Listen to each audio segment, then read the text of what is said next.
pues vamos a ver hoy un tema muy interesante. Vamos a hablar de la prospectiva de la reforma a la Ley Federal del Derecho de Autor, aviso y retirada de contenidos en Internet. Y para ello hemos invitado a un experto en derecho de autor y particularmente en el área de la industria musical. Nos da mucho gusto que esté con nosotros Alfredo Torneguerrero, de quien me permito leer una breve semblanza curricular. Alfredo cuenta con más de 25 años de experiencia profesional en propiedad intelectual, tanto en el sector público como en el sector privado.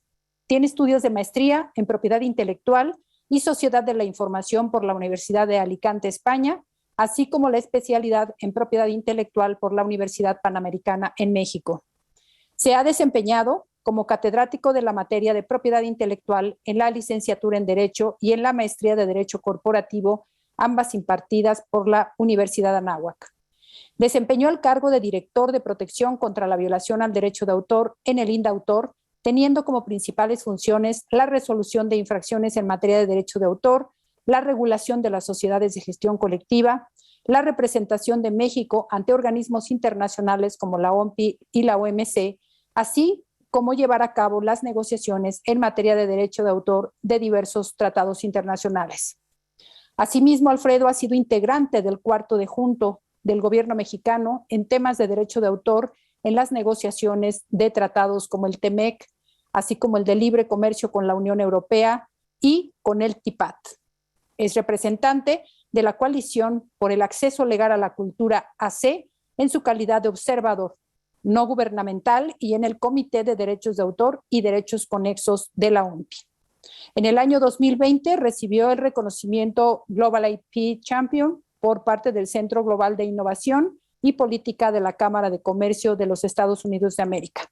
Desde 2011 es el director ejecutivo de AFDIP México, asociación que representa a la industria musical en México y que es la encargada de planear y ejecutar las campañas de antipiratería, teniendo como objetivo la protección de los contenidos musicales en el entorno digital y las relaciones con los diferentes sectores involucrados. Alfredo, pues muy bienvenido, muchísimas gracias por aceptar nuestra invitación para hablar de este tema, así es que te cedo el uso de la voz. Muchas gracias. Muchas gracias, Carmen. Muy buenas tardes a todas y todos. Gracias por acompañarnos y agradezco la invitación para participar en este seminario permanente. Y también agradezco tanto al Instituto de Investigaciones Jurídicas del UNAM, la Facultad de Derecho del UNAM y obviamente la Maestría de Derecho de la UAM por tomarme en cuenta para compartirles este tema que obviamente me apasiona, que es muy entretenido, que seguramente cuando lo platiquemos van a ver que todos en cierta forma han visto algo de esto en redes sociales o en Internet. Y para que vean lo que se hace en México y las implicaciones que tuvo esta reforma a la Ley Federal del Derecho de Autor desde el 2020. Perspectiva de la reforma de la Ley Federal del Derecho de Autor y aviso y retirada de contenidos de Internet, que también se le conoce a nivel mundial como Notice and Takedown. ¿Okay? Unos antecedentes. ¿Cuándo surge esto? Precisamente en el TEMEC, en el 2017, en agosto, inician las negociaciones del TEMEC. El 30 de noviembre del 2018 se firma, pero el 10 de diciembre del 2019 se firma un protocolo modificatorio. Dentro de las reformas del TEMEC, que entran en vigor el 1 de julio y que aterriza la Ley Federal de Derecho de Autor, viene el tema de notificación y retirada. El tema de notificación y retirada es un compromiso, o más bien es cuando México se pone el tema de derechos de autor a la par de muchos países a nivel mundial en el entorno digital y empieza a implementar este procedimiento. ¿Qué es lo que falta? Y por eso está el signo de interrogación, las reformas al reglamento de la Ley Federal de Derecho de Autor, que tenía el Ejecutivo 6 meses a partir del 1 de julio del 2020 para poder publicar estas reformas al reglamento y que la fecha no se ha hecho. Y por ende hay todavía unas dudas e incertidumbres sobre este mecanismo, ya que los puntos finos iban a estar incluidos en el reglamento.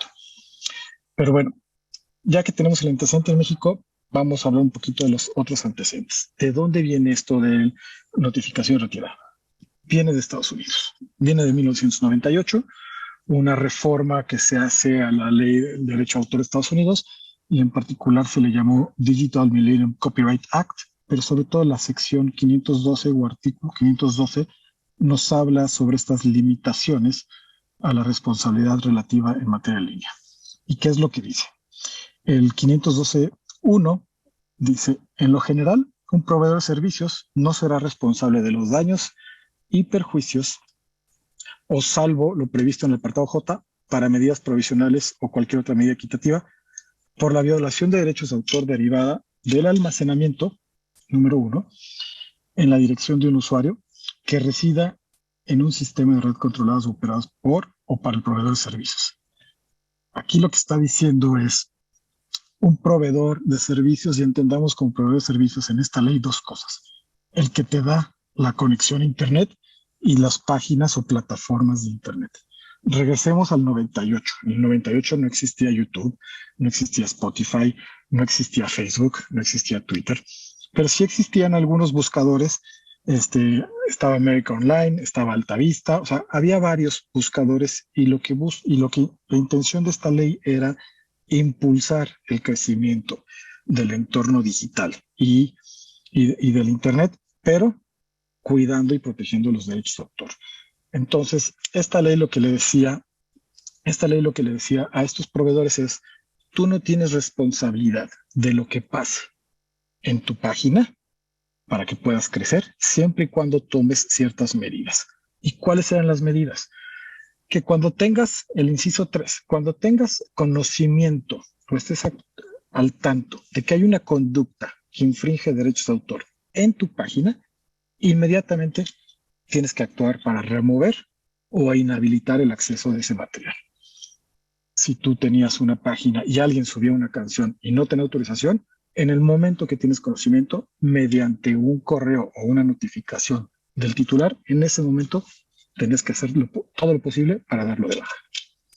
Si no tienes un beneficio económico directo, y esto que está en negritos van a ver qué importante es porque también lo tenemos en nuestra ley.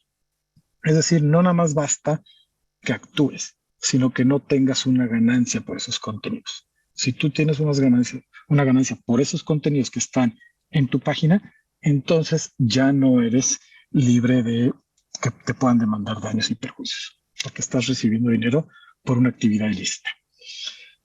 Y tercero, cuando recibas una notificación, en los términos del párrafo 3, que responde de manera expedita para remover o inhabilitar el acceso. Entonces, en pocas palabras, lo que te dice el Digital Millennium Copyright Act es, puedes trabajar libremente, pero en el momento que alguien de tus usuarios comparta contenidos, como no está dentro de tu control y tú no puedes prohibir eso, en el momento que te enteres o que alguien te diga, tienes que quitarlo de tu página. Este es el precursor a nivel mundial. Estamos hablando de hace prácticamente 25 años. Curioso, en el mismo año, Ecuador cambió su ley y también puso algo similar. Fue el primer país de América Latina, Ecuador. El artículo 292 de la Ley de Propiedad Intelectual de Ecuador del 98 habla de una violación de derechos a través de redes de comunicación digital. Entonces, el operador o cualquier otra persona natural o jurídica que tenga el control de un sistema informático va a tener una responsabilidad solidaria. Siempre que tenga conocimiento o haya sido advertido de la posible infracción y no la haya ignorado. Si la ignora, en ese momento eres corresponsable. Tienes que actuar en el momento que te notifican. También la ley de Ecuador trae esta, digamos, se le conoce safe harbor o puertos seguros, para que lo ubiquemos. Es decir, tú no eres responsable siempre y cuando cumplas con ciertas condiciones. Después de Ecuador, en el año 2000, la Directiva de Comercio Electrónico de la Unión Europea también incluye medidas de este tipo en el artículo 14. Entonces, el prestador de servicios no es responsable de aquellos datos que se almacenen a petición del destinatario, siempre y cuando no tuvo conocimiento efectivo. O, en cuanto tenga conocimiento, inmediatamente actúe con prontitud para retirar esos datos o hacer que el acceso a ellos sea imposible. En la directiva lo manejan como datos. No hablan de derechos de autor, no hablan de contenidos, no hablan de obras, hablan como datos, porque es de comercio electrónico, pero abarca también el tema de derechos de autor. Y esta es la que fue en sentido contrario. En el 2010, la ley de propiedad intelectual, la reforma de la ley de propiedad intelectual en Chile, incluye este artículo que, si lo empezamos a ver, va en el mismo sentido que todos. Es decir, tú no eres responsable como proveedor de servicios de las infracciones que se puedan cometer en tu plataforma, en tu página, en tu entorno, siempre y cuando lo remuevas. Pero la diferencia de Chile contra el resto del mundo es el inciso C. Designe públicamente un representante para recibir las notificaciones judiciales. ¿Ok? ¿A qué se refiere el inciso final? Es decir, en Chile no basta con que un titular le diga al proveedor, oye, tienes que quitar esto. No, tiene que ser un juez el que le diga. O sea, tiene que ser el Poder Judicial el que le diga a la plataforma que tienen que remover el contenido. Entonces, este es otro esquema de aviso y retirada, nada más que aquí no es entre particulares. Aquí está una autoridad de por medio, en la cual el titular le dice, en tal sitio existe tal película, tal canción, tal libro, tal contenido protegido por la ley de propiedad intelectual, necesitamos que lo quiten.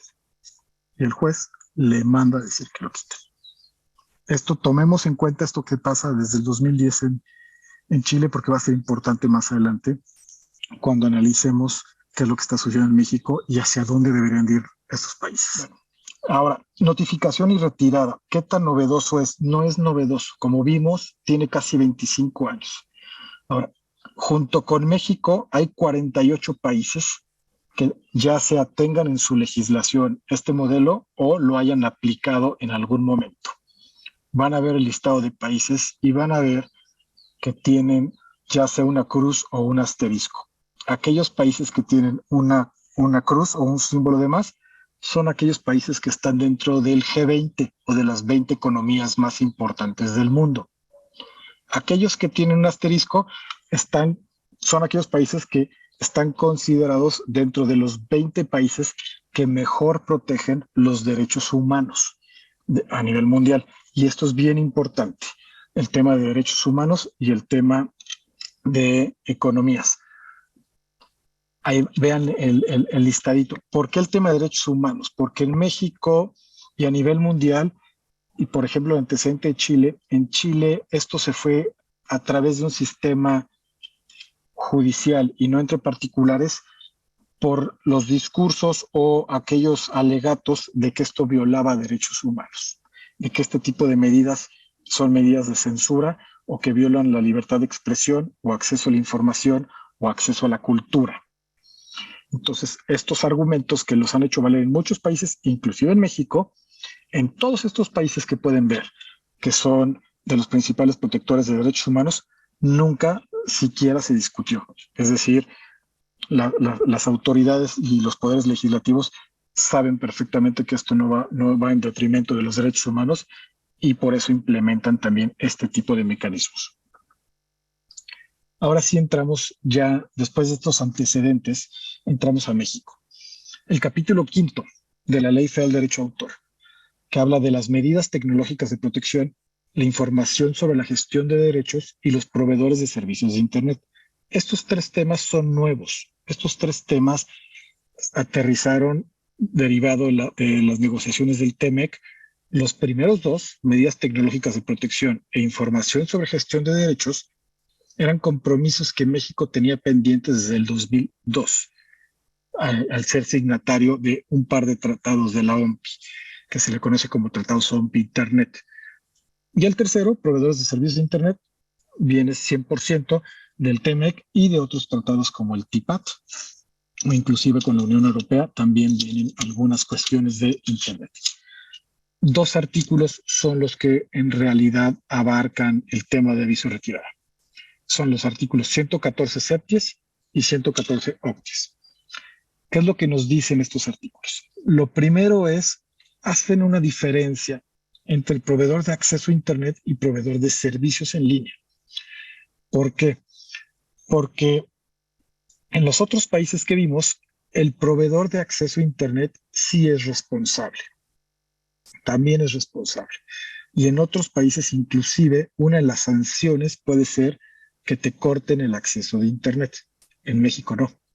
En México, el proveedor de acceso a Internet no es responsable si no inicia la conducta o selecciona el material.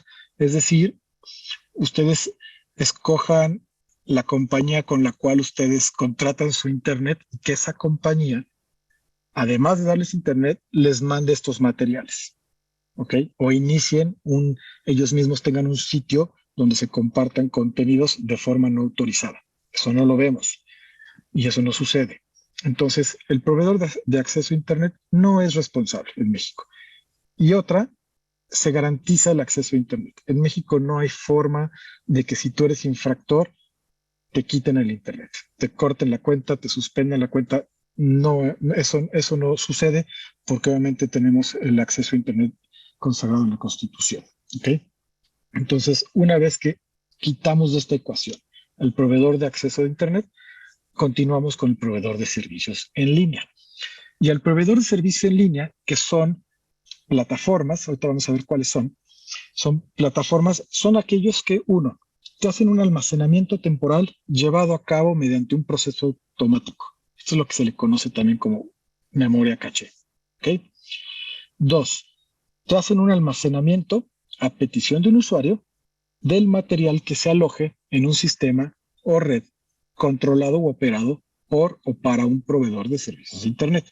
Es decir, todas aquellas páginas, sitios o plataformas donde ustedes puedan encontrar contenidos y los descargan directamente. Entonces, esto a nivel internacional lo conocen como hosting. Entonces, tenemos los de memoria caché y tenemos los de hosting. Y el tercero, aquellos que te hacen un direccionamiento o vinculación a usuarios a un sitio en línea mediante el uso de herramientas de búsqueda de información, incluyendo hipervínculos y directores. Google, ¿ok?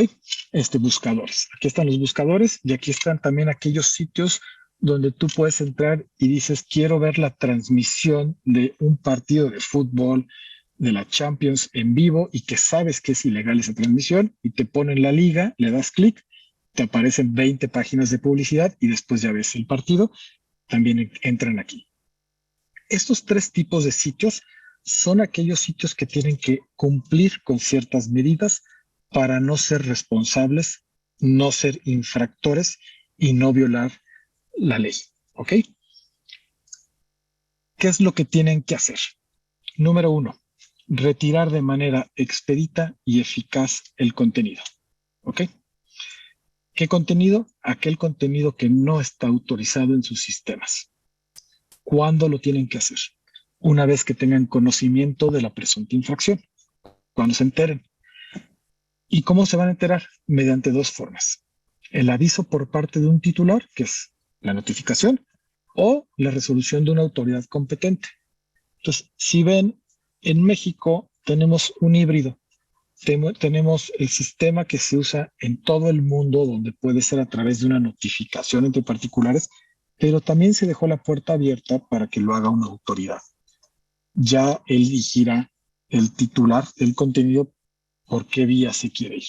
Entonces tenemos algo del modelo chileno y algo del modelo norteamericano y del resto del mundo.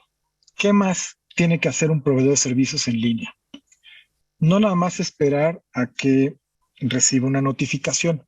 También se puede dar cuenta por sí mismo y de manera unilateral y de buena fe retirarlo. Es decir, si un sitio se dio cuenta, y eso ustedes a lo mejor lo han visto, si estamos ahorita en Facebook y yo en Facebook intento al rato hacer un stream de un partido de fútbol, automáticamente se corta la transmisión. ¿Ok? No necesito o no necesita el titular de esa transmisión decirle a Facebook que se está haciendo esto. Facebook lo detecta y hace el retiro unilateral y de buena fe. ¿Okay? ¿Por qué lo hacen? Precisamente para impedir que se esté violando la Ley Federal de Derecho de Autor o para cumplir las obligaciones contractuales o jurídicas que tienen con titulares y obviamente también con los usuarios para no ser responsables. Pero lo que tiene que hacer la plataforma es notificarle a la persona que subió el contenido que ha sido dado de baja. Y de acuerdo a los términos y condiciones, normalmente viene con un aviso que te dice, esta es la primera vez que lo haces. Si lo haces 3 veces, te voy a suspender la cuenta también. ¿Ok? Entonces, tienen que tener una política de terminación de cuentas infractoras. Un ejemplo, en YouTube, si tú tienes un canal de YouTube y tienes 100 videos y hay 3 videos que te notifiquen para dar de baja, te pueden tirar todo el canal porque tienes derecho, digamos, a 3 strikes, por decirlo de alguna manera.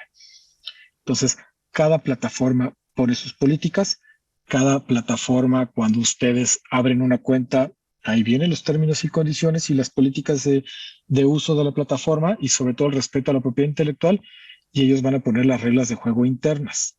Aparte de esas reglas, ahora también tienen que cumplir con lo que viene en la Ley Federal del Derecho de Autor. Bueno, ¿qué otra cosa tiene que hacer el sitio? No interferir en medidas tecnológicas que protegen o identifican contenidos. Un ejemplo, ustedes entran a Spotify y Spotify no puede descargar contenidos, o en Netflix, pero hay sitios que te permiten, a través de interferir estas medidas tecnológicas, descargar estos contenidos. Lo que ustedes escuchan en Spotify o ven en Netflix tiene un candado tecnológico que no permite que se descargue.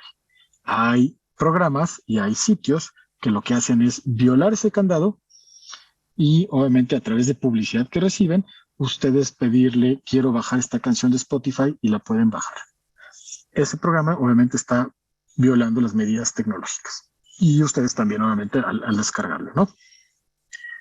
Y el último punto, también para que no sea responsable un proveedor de servicios en línea, es que no tenga un beneficio financiero atribuible a la conducta infractora de almacenamiento o de direccionamiento.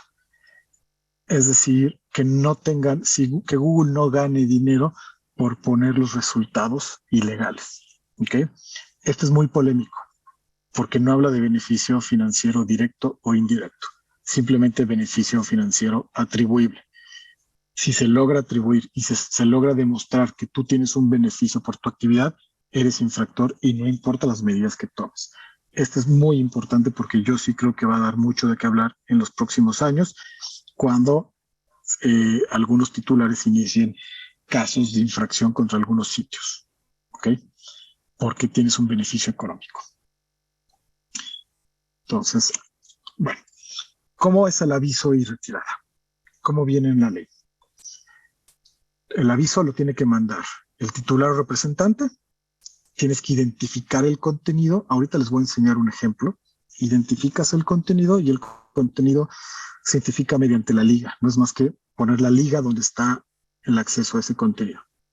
Manifestar, no demostrar, manifestar tu interés o derecho de los contenidos. Es decir, en el caso de la música, tenemos un contrato exclusivo de interpretación y o ejecución de tal artista.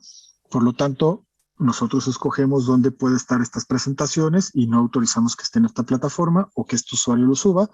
Es una puesta a disposición no autorizada y por lo tanto solicitamos que se dé baja. Ese es nuestro interés o derecho. Y la ubicación del contenido, perdón, esta es la liga. Identificar es poner el nombre de la canción y del artista. Y la ubicación ya es la liga. ¿Qué hacen de acuerdo a la ley? Este formatito se lo dan al que subió el contenido y le dicen, tú tienes la facultad de quejarte o de no quedarte con los brazos cruzados y mandar una contranotificación o lo damos de baja. Si el usuario quiere contranotificar, tiene que mandar una solicitud de restauración del contenido, es decir, comentarle, vamos a poner un ejemplo, YouTube, decirle a YouTube, el video es mío, quiero que lo vuelvas a subir, pero chequen el segundo punto, demostrar la titularidad o autorización. No basta con que diga que es mío, tengo que demostrar que es mío mediante un registro, mediante un contrato, una licencia, una sesión, etc.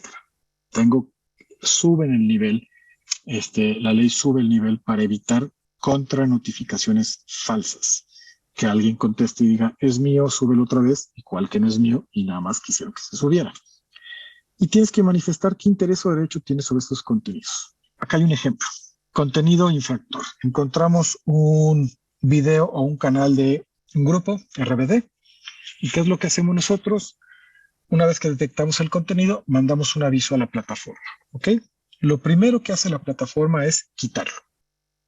Lo quita y le avisa al usuario que subió este contenido, se ha dado de baja porque vino una reclamación de X disquera, por lo tanto, no lo vamos a subir, al menos que nos mandes un contraaviso. Cuando ya mandan el contraaviso, cumpliendo con los requisitos que dice la ley, nosotros como titulares tenemos dos opciones. ¿Ok? Aceptamos tu contraaviso, tienes razón, sí tienes derecho, yo no lo sabía o no estoy de acuerdo, e inicio una demanda, que es realmente un procedimiento administrativo de infracción. Inicio una infracción en contra del usuario a través del INPI, el Instituto Mexicano de la Propiedad Industrial. El INPI le solicita datos de ubicación e identificación de este usuario para que le pueda notificar y estás demandando al usuario. ¿Ok? Por mentir, por usar los contenidos que no están autorizados y por insistir, porque no nada más los bajaste, sino los volvió a subir insistiendo que son de él y seguramente actuando de mala fe. Si tú demandas, entonces otra vez la plataforma lo vuelve a bajar y se queda abajo hasta que se resuelva la infracción, en este caso, la infracción administrativa. ¿Ok? Este es el procedimiento bien sencillo de lo que es aviso y retirada, por ejemplo, en YouTube en México. Pero veamos ahora cómo se haría. Notificación de infracción de derechos de autor. Esto es lo que tú notificas en YouTube. Cuando ves un video y tú eres titular o tienes un mejor derecho que el usuario, usas este formulario. ¿Ok? Entonces, te dice cuál es el problema. Es un contenido inadecuado, aparezco en este video sin mi permiso, hay abuso o acoso, y el que nos interesa es este. Infracción de los derechos de autor. Alguien ha copiado mi creación. ¿A quién afecta? A mi empresa, organización o cliente. En este caso nosotros actuamos a través, en representación de las compañías disqueras. ¿Qué video quiero retirar? Aquí pego la liga del video y aquí seleccionas una opción donde ¿qué es lo que se está infringiendo? Y aquí es donde tú decides y tú escribes, es una actuación en vivo que no está autorizada, el video es oficial y no está autorizado, usaron la canción sin autorización, etcétera. Y esto que dice videos que se puede retirar, puedes poner hasta 10 videos. O sea, en una notificación en un solo formulario puedes notificar hasta 10 videos, ¿ok? Si son más de 10, entonces tienes que hacer una segunda, tercera, cuarta, etcétera, notificaciones. Le picas aquí, añadir otro video. Después te dicen, quiero saber un poco de ti. ¿Quién eres? Entonces, aquí va el nombre del propietario de los derechos de autor. ¿Ok? O sea, aquí no va Alfredo Turner. Aquí yo pongo Universal Music, por ejemplo. Mi cargo puesto, yo soy el representante. ¿Qué correo secundario que usar? Aquí van a ver que tengo una cuenta de Gmail, porque necesitas tener una cuenta de Gmail para hacer todo este tipo de notificaciones. Pongo una cuenta de correo, una dirección de correo secundaria, y aquí ya escribo mi nombre, dirección, etcétera, todo esto para que me puedan ubicar y notificar. Y esto es importante, esto que está en amarillo, porque esto a nivel mundial se utiliza mucho, y aquí son las manifestaciones, bajo protesta de decir verdad, y aquí es donde donde puede hacer el abuso y la falsedad de declaraciones, inclusive ser usados en tu contra. Yo declaro que sí soy el propietario de un derecho, ¿ok? O el agente autorizado. De buena fe, el uso que está descrito no está autorizado, se los digo buena fe.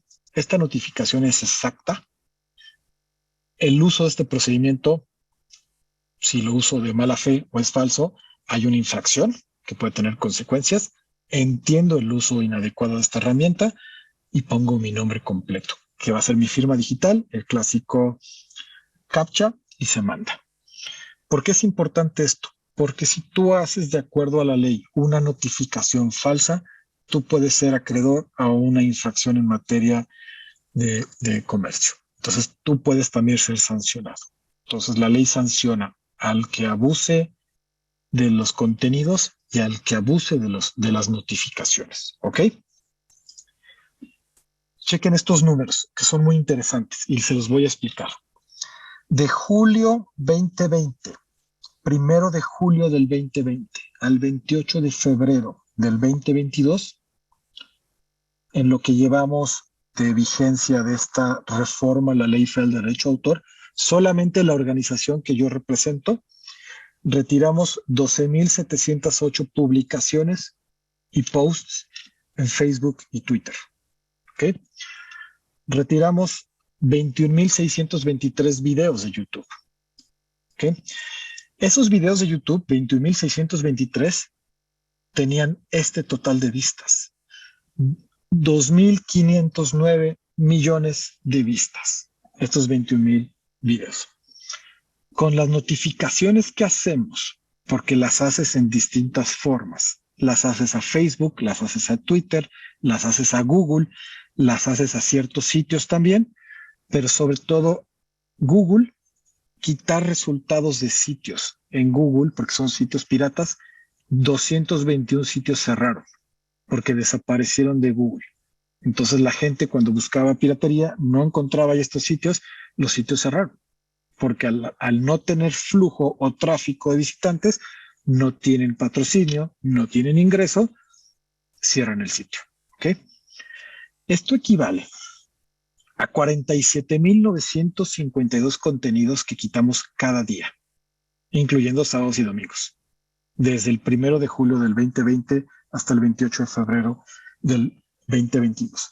Y el total es este, un poquito más de 29 millones de contenidos eliminados en este año y cachito.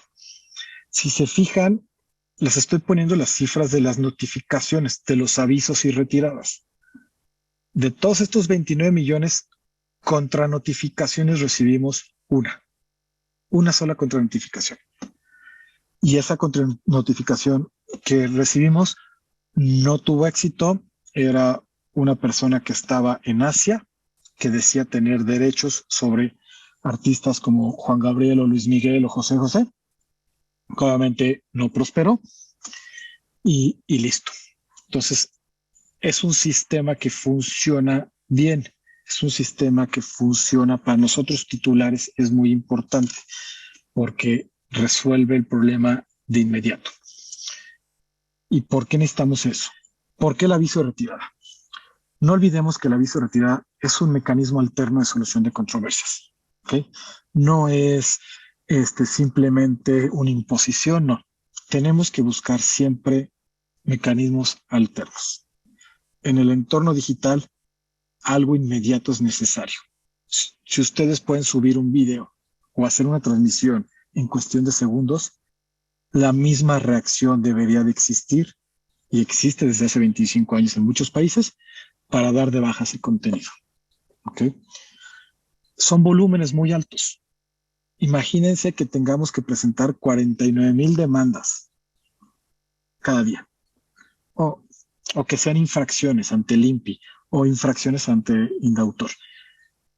En un día o en una semana o en un mes presentas más demandas o inicias más acciones que lo que podrían tener en todo un año o lo que ellos pueden tener de los demás. Y estamos hablando solo de música. Falta libros, fotografías, programas de televisión, películas, imagínense. Entonces, son volúmenes muy altos que ninguna autoridad, o sea, 29 millones en un año y medio, vamos, hicimos una vez un cálculo y supera como por 4 o 5 veces el total de los casos que se presentan en todo el país en un año. Entonces, es importante la inmediatez y que sea entre particulares para evitar la carga de trabajo para las autoridades. Y la otra, las dos partes son atendidas. El que sube el contenido y lo comparte y se le baja el contenido, tiene derecho a que se le vuelva a escuchar, ya que demuestre lo que hizo y demuestre tener un derecho. ¿Ok? Por eso es muy estricto esta reforma. Hay muchas infracciones por abusar del sistema. Muchas infracciones. Si tú bajas un video porque querías censurar a alguien, vas a ser infractor y va a haber una sanción en tu contra. Claro que todo esto no sería posible si no hubiera participación de los proveedores de servicios de Internet, ¿ok? Porque ellos son los que tienen que quitar el contenido. Somos muy honestos. Los sitios que son pirata, ¿qué sitio pirata no te hace caso? Le puedes mandar 500 notificaciones y no te va a hacer caso, porque es pirata. A ese tipo de sitios se les da un tratamiento diferente. Es decir, a esos sitios tú inicias otro tipo de acciones legales para bloquear el sitio, para dar de baja el sitio completo, porque no te van a hacer caso y no van a implementar este sistema. Es como ir a una zona donde venden piratería en la calle y decirle no vendas piratería. Esta bolsa es pirata, este disco es pirata, quítalo. Te van a quitar a ti primero, no van a quitar nada. Entonces con ellos no lo haces entre particulares si buscas la intervención de una autoridad. Son las excepciones. Pero los sitios, cualquier sitio que se les ocurra, que tenga presencia en México y que sea legal, implementa este tipo de mecanismos, ¿ok? Incluyendo redes sociales, por supuesto. ¿Qué pasó después de la reforma? Esto es curioso. El 1 de julio entra en vigor la reforma a la Ley Federal del Derecho de Autor. Se vota. En el Senado, en la votación, hubo algunos votos en contra, etcétera, pero se aprobó. En la Cámara de Diputados no hubo ninguna abstención y se votó a favor de la reforma, pero poco tiempo después se presentan dos acciones de inconstitucionalidad en contra de las medidas tecnológicas y notificaciones retiradas. Una presentada por la Comisión Nacional de los Derechos Humanos, que recibió nada más 70,000 correos presionando, pero eran correos donde tú entrabas a una página de activismo digital y te decía, pon aquí tu nombre y tu correo. Alfredo Turné, poné mi correo, enviar, y mandaba el correo automáticamente a la Comisión Nacional. La Comisión Nacional presentó la acción de inconstitucionalidad y el Senado, el 33% del Senado presentó también, bajo esta presión, presentó también la acción de inconstitucionalidad. Curioso que de los senadores que lo presentaron, muchos habían votado a favor de la reforma y días después firmaron esta acción. Yo platiqué con un par de ellos y cuando les expliqué más o menos lo que estoy explicando ahorita, literal me dijeron, no sabíamos de qué se refería y nos asustamos con tanta presión porque pensamos que esto era un acto de censura y que afectaba la libertad de expresión y a los derechos humanos. Recuerden lo que platicamos al principio de los países que mejor protegen derechos humanos, tienen este esquema. Y no pasó por la Suprema Corte, no pasó por esta discusión, porque entendieron muy bien desde el día 1 que esto es un mecanismo expedito, eficaz y actual, vigente, para tratar de estar a la misma velocidad que lo que pasa en Internet. ¿Okay? Estas dos acciones de inconstitucionalidad están bajo el expediente 217-2020 que el ministro Javier Lainez Potisek va a resolver. Sabemos que ya llevan varios meses en el proyecto de resolución y los pronósticos, que no siempre son muy adecuados en temas de la Suprema Corte, porque luego tienen temas más importantes, más recientes, entonces los van poniendo en stand-by. Este año, para el tercer o cuarto trimestre, podría estar resolviendo este tema. Si resuelve la Suprema Corte, 8 de los 11 ministros, que esta reforma sí atenta contra la Constitución, se va a acabar el tema. O sea, muchas plataformas, me atrevo a decir, y titulares de contenidos van a dejar de ofrecer algunos servicios en México o van a buscar acuerdos con las plataformas porque no van a tener protección. Yo nada más les dejo siempre un planteamiento. Imagínense que cualquiera de ustedes escribe un libro y están muy emocionados en escribir un libro y antes de que con la editora salga a la venta, se filtra ese libro. y se filtra en redes sociales y todo mundo y todos los estudiantes lo empiezan a leer, lo empiezan a descargar, etc. Si ustedes tienen que decirle a un juez que le diga a cada sitio, que a su vez le diga a cada usuario que no lo haga y lo remueven, nos vamos a tardar mucho tiempo y seguramente ya vendieron hasta la primera edición del libro, ya estará en el segundo tiraje y seguirá el primero por ahí en Internet. En cambio, bajo este mecanismo lo pueden hacer de manera inmediata. Esta es decisión del titular. Ustedes pueden decidir compartir, obviamente, el libro y que circule, y habrá algunos titulares que decidan que no es así. En el caso de la música, nosotros lo que decidimos es, hay canales específicos para acceder a estos contenidos, que son canales gratuitos inclusive, pero cada vez que se escucha en uno de estos canales genera dinero y ese dinero va para el titular, para el artista, para el autor, para el músico, para los que trabajan en producción, para los mezcladores, para los ingenieros, una cadena muy larga de personas y profesionistas que trabajan en esto. ¿Ok? Desde que se digitalizó el contenido y el físico empieza a desaparecer, es más fácil rastrearlos, sí, pero genera, por cada play, genera menos, ¿ok? Porque hay muchos y compites contra 40 millones de tracks, no compites contra unos discos, compites contra 40 millones de tracks que puedes encontrar en cada plataforma.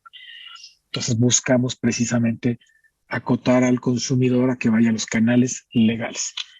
Yo los invito a que en Google hagan un ejercicio. Googleen Alejandro Fernández o Ángeles Azules al ratito y chéquense los resultados que vienen. Van a ver que por lo menos las primeras 5 o 6 páginas no van a encontrar ningún resultado ilegal.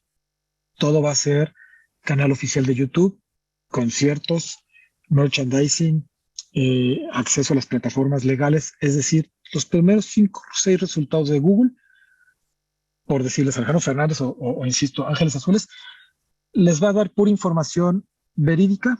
Claro que va a haber noticias, pero ¿quieres ir al concierto? Compra el boleto aquí. ¿Quieres escucharlos? Escúchalos aquí en el canal oficial. ¿Quieres escucharlos en Spotify? Este es el canal.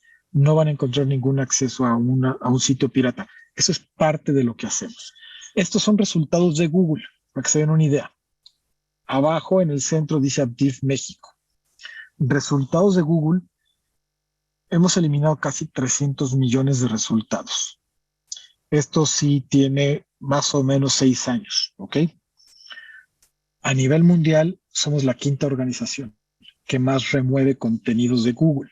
Esto es totalmente abierto, se llama el informe de Google Transparency Report, el reporte de transparencia de Google, y ustedes pueden buscar por organización denunciante qué se denunció, cuándo se denunció, en qué sitio, etcétera. Todo viene súper detallado, pero aquí en la portada Google te dice, esos son los 6 que más denuncias presentan o avisos y retiradas presentan conmigo sobre resultados que aparecen en Google. ¿Ok? El primero, que es Rivendell, es una empresa que se dedica exclusivamente a hacer eso, de muchos titulares. El segundo, que es la BPI, es la industria de la música del Reino Unido. El tercero y el cuarto, Remove Your Media y MG Premium, son también empresas que se dedican a quitar todo tipo de contenidos y de todo tipo de titulares. Y las últimas 2, que somos Abdiv México y Brasil, representamos a la industria de la música, en nuestro caso en México, y obviamente Brasil a las disqueras en ese país. Estoy abierto para cualquier pregunta. Les dejo mis datos de contacto también, por si quieren también después hacerme preguntas. Yo encantado de la vida y aquí seguimos para despejar las dudas que puedan llegar a tener. Muy bien, Alfredo, muchísimas gracias. Pues vamos a pasar a la siguiente etapa de nuestro seminario permanente y, como es costumbre, damos el uso de la palabra a los coordinadores de este seminario. Damos el uso de la palabra. Doctora Ana Alba, por favor. Gracias. Sí, muchas gracias. Súper interesante todo lo que nos comentas, Alfredo. Bueno, yo quisiera aprovechar que estás con nosotros para preguntarte varias cosas de cómo funciona en la práctica o cómo ha estado funcionando en la práctica esta reforma en estos últimos 2 años. Por un lado, si nos pudieras contar si en la organización realmente lo que tienen es un algoritmo que detecta el contenido. Por otro lado, una vez que deciden hacer el notice a la plataforma, si este notice ustedes tienen que probar, tienen que dar un documento probatorio de que son los representantes legítimos de el artista o de la productora. Y por otro lado, hablabas de contenido que bajaron de Facebook, de Twitter, de YouTube, de Google, pero no hablaste de TikTok. Entonces tengo la curiosidad de saber si TikTok está por ahí en dentro del espectro de las plataformas que ustedes tienen o que ni siquiera son cooperativas, ¿no? Porque pues sabemos que es una plataforma que viene de China, perdón, y no sé qué tan cooperativa sea con este sistema. Y bueno, esta pregunta a lo mejor tiene que ver con la primera que hice de si estas acciones no podían haberse dado antes de la reforma y sí depende si se siguen dando de lo que se decida. O sea, no son acciones que ya de por las plataformas de redes sociales ya estaban llevando a cabo el hecho de bajar contenido por sí solas, o no ha sido más bien suficiente y sí necesitan de la acción de ustedes. Y por último, si me lo permites, quisiera preguntarte cuál es tu opinión de la posibilidad de un procedimiento un poco más fast track que pudiera, o sea, si se queda la reforma tal cual está en cuanto al procedimiento híbrido, que fuera un procedimiento más fast track, o esto es algo que dependería totalmente del INPI y de la capacidad que tiene a lo mejor el INPI para poder perseguir todas las infracciones que comenten. Rafael, gracias. Muchas gracias. Felicitaciones, Alfredo. Una excelente exposición, muy clara. A mí en general me preocupó bastante la reforma del 2020 en general, ¿no? Sobre todo en el ámbito penal, por una tendencia a proteger en exceso a las corporaciones y a no proteger a los lectores, digamos, o a los que se benefician de los contenidos. Es decir, en ningún caso se los protege. Pero bueno, eso es en términos generales. Respecto a esta reforma, yo no estoy del todo convencido. Yo entiendo la necesidad de la urgencia, pero, digamos, en el sistema jurídico tenemos muchísimos casos en los cuales podríamos violar en principio un derecho. Violar un derecho quiere decir, en este caso, conseguir un resultado por la mera afirmación de un derecho y sin necesidad de pasar por la autoridad judicial. Habría muchos casos en los cuales esto solucionaría o agilizaría. Lo que sucede es que los perjuicios pueden ser mayores que los beneficios, aunque sean en muy pocos casos, en casos mínimos. Uno de los temas entonces es si además, dejando de lado el tema de un primer tema, que es la decisión judicial, que sí efectivamente demoraría y generaría perjuicios, pero genera los mismos perjuicios el tipo que se queja y hace bajar si se trata de una carga de oportunidad, ¿no? Es decir, yo empiezo a transmitir un partido, tengo derechos o no hay bloqueo del partido, ¿no? Me bajan el partido que estoy transmitiendo y ya no tiene sentido que pida la reposición a posteriori. Entonces, digamos, esa presunción de que el que dice que es titular del derecho de autor es titular del derecho de autor, me parece un poco exagerado que no haya participación judicial. De todas maneras, sí, como te digo, comprendo la necesidad de la urgencia. Pasemos al otro punto, que es, o sea, dejemos de lado el tema judicial, que sería la comunicación. No me quedó claro si el que presenta la solicitud tiene que acompañar alguna semiplena prueba de que es el titular de los derechos de autor. Por ejemplo, yo puedo acompañar a la queja pues mi credencial del INE y decir, señor, en ese libro dice que yo soy el autor, ¿no? Y si bien Pérez no es el apellido más escaso en la lista, pues de todas maneras Rafael Julio Pérez Miranda es una presunción, ¿no? Pero si lo hace por Rúa ya es diferente, ¿no? Entonces, el tema es si no se le exige una semiplena prueba al que plantea el tema. Y los otros son los términos, los plazos en los que esto se plantea. Por último, el tema del beneficio, ¿no? Si la persona se tiene que beneficiar para poder, digamos, ser objeto de este tipo de medidas. Por ejemplo, la universidad durante los inicios del COVID tuvo que cargar material indefectiblemente sin tener tiempo de negociar. No obtenía ningún beneficio. Lo único que obtenía como beneficio es que los alumnos pudieran estudiar por textos que hasta ese momento no tenían. Otro caso es, no estoy muy seguro que la base de datos del Instituto de Investigaciones Jurídicas, que estamos organizando este evento, la base de datos para acceder libremente a contenidos de textos, en todos los casos tenga la autorización del autor. Entonces, pero claro, la universidad no se beneficia, está difundiendo cultura, ¿no? Entonces, digamos, no sé si existe el requisito del beneficio. Muchas gracias por la plática. Gracias, doctor Pérez Miranda.